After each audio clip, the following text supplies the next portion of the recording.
Praise the Lord. ஆண்டவரும் ரட்சகருமாகிய இயேசு கிறிஸ்துவின் நாமத்தினாலே உங்கள் யாவருக்கும் அன்பின் வாழ்த்துக்கள். மீண்டுமாய் குட்டி ஸ்டோரி வாயிலாக உங்களை சந்திப்பதில் மிக மகிழ்ச்சி. இன்னைக்கு கூட ஒரு குட்டி ஸ்டோரி கேட்க போகிறோம். அது உங்களுக்கு ஆசீர்வாதமாக அமையும் நான் விசுவாசிக்கிறேன். ஒரு ஊரில் ஒரு அம்மா ஒரு பையன் இருக்கிறாங்க. ஸோ ஒரு நாள் கரண்ட்டு கட் ஆகிட்டு இருட்டில் இருக்காங்க.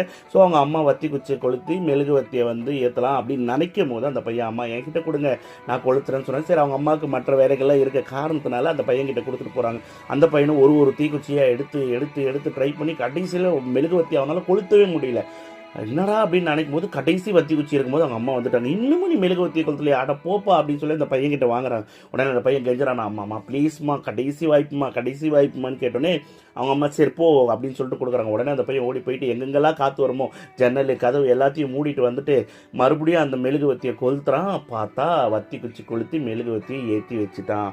அவனுக்கு ரொம்ப ஹாப்பி. அப்பாடா கடைசியில் மெழுகுவத்தியை கொளுத்திட்டோன்னு சொல்லிட்டு அந்த மெழுகுவத்தி கொண்டு போய் ஸ்டாண்டில் வைக்கலாம்னு நினைக்கும் போது மெழுகுவத்தி ஆஃப் ஆகிடுச்சு.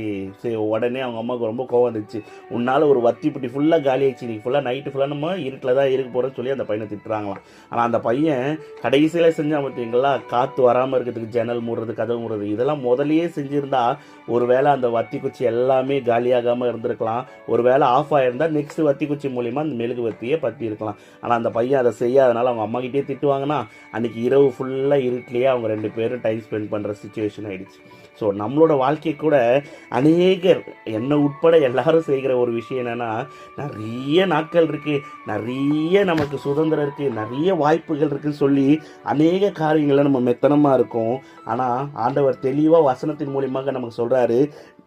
நீதிமொழிகள் 27:12 விவேகி ஆபத்தை கண்டு மறைந்து கொள்கிறான், பேதைகளோ நெடுக போய் தண்டிக்கப்படுகிறார்கள் அப்படின்னு ஒரு அருமையான வாசத்தின் மூலிமா நமக்கு ஆண்டவர் சொல்கிறாங்க.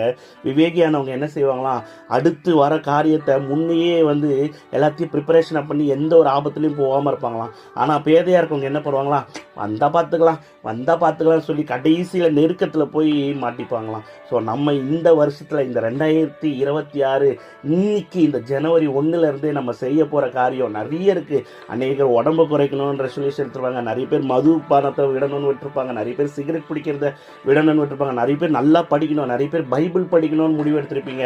ஸோ இன்னையிலேருந்தே அதை ஸ்டார்ட் பண்ணுங்கள். 365 நாள் இருக்குது அப்படின்னு நினைக்காம வெறும் 365 நாள் தான் இருக்குன்னு சொல்லி இன்னையிலேருந்தே முடிவெடுங்க. நீங்கள் செய்கிற காரியத்தை கர்த்தர் வாய்க்க பண்ணுவார். Happy new year. God bless you.